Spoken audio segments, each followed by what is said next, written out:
Shalom Bapak Ibu Saudara yang dikasihi Tuhan. Seri pengajaran hari ini Rabu 15 Juli 2021 berjudul Waspadai Nabi-Nabi Palsu. Saudara, Kristus sebagai nabi dan guru yang diutus Allah yang berencana mengutus guru-guru lain di bawah asuhannya, suatu hari memberikan peringatan kepada semua orang percaya agar waspada terhadap nabi-nabi tiruan, yang mana mereka bukannya menyembuhkan jiwa-jiwa melalui pengajaran yang sehat, malah sebaliknya justru meracuni,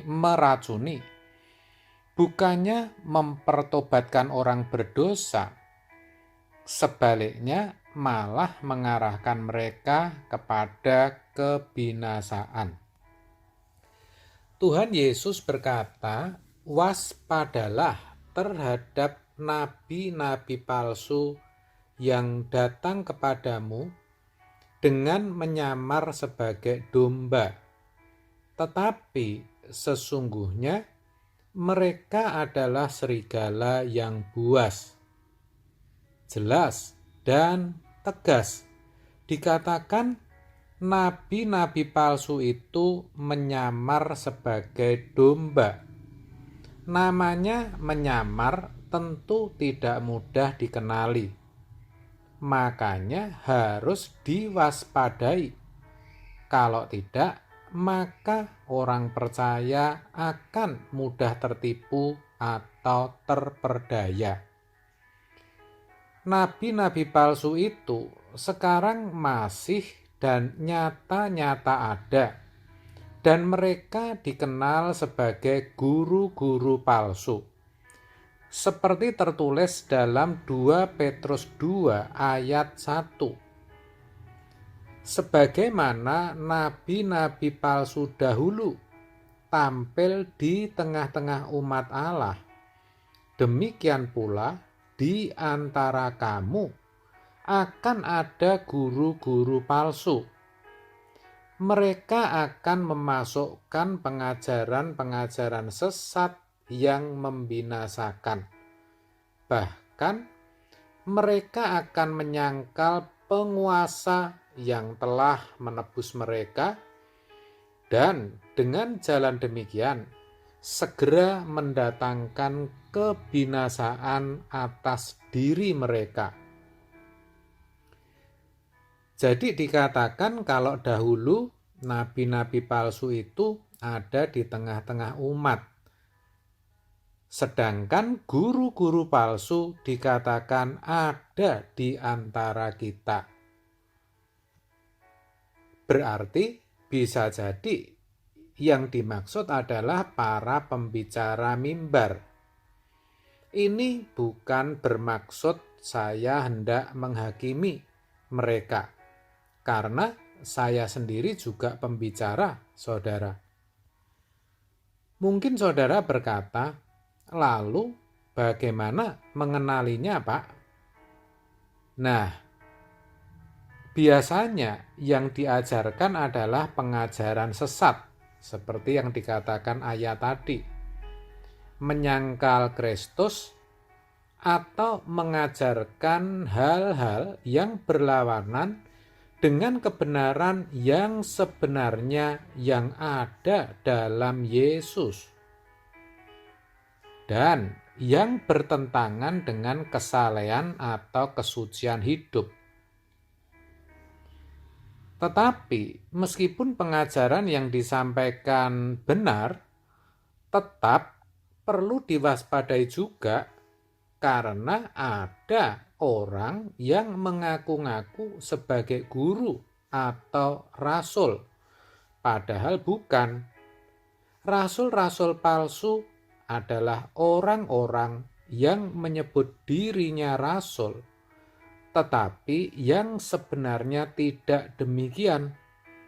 Itulah yang dituliskan dalam Wahyu 2 ayat yang kedua.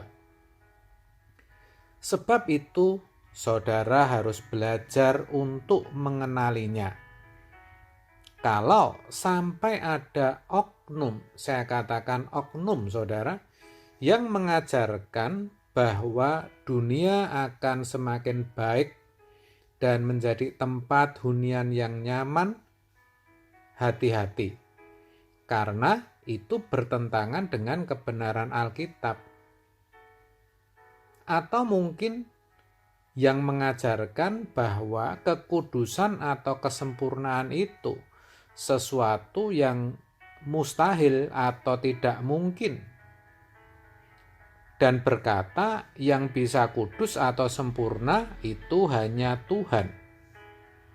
Ajaran seperti ini pun juga tidak benar, karena jelas kok Alkitab berkata, "Kuduslah kamu sebab aku kudus." 1 Petrus 1 ayat 16. Karena itu, haruslah kamu sempurna, sama seperti Bapamu yang di surga adalah sempurna. Matius 5 ayat 48. Dan masih banyak ayat yang lain lagi. Itu semua jelas perintah Tuhan. Tidak mungkin perintah Tuhan salah. Tidak mungkin Tuhan memerintahkan sesuatu yang tidak bisa dikerjakan. Nggak mungkin. Jadi oknum yang mengajarkan seperti itu pastilah guru-guru palsu. Juga oknum yang mengajarkan bahwa fokus hidup itu adalah hal-hal lahiriah, berkat-berkat atau mujizat saja. Ini pun tidak tepat. Karena Tuhan Yesus sendiri berkata, manusia hidup bukan dari roti saja.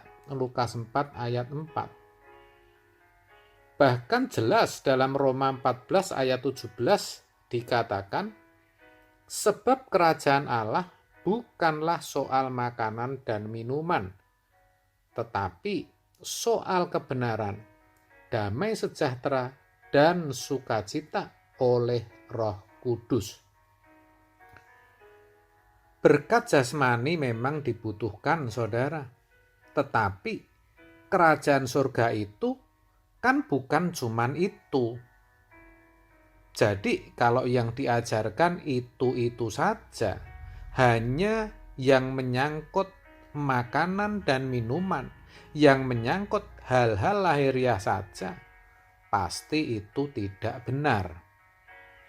Sebab itu, mari saudara, saya ajak kita kritis, waspada terhadap nabi-nabi atau guru-guru palsu itu. Karena mereka benar-benar ada di sekitar kita. Jangan sampai kelak kita binasa karena mengikuti ajarannya. Amin. Tuhan Yesus memberkati.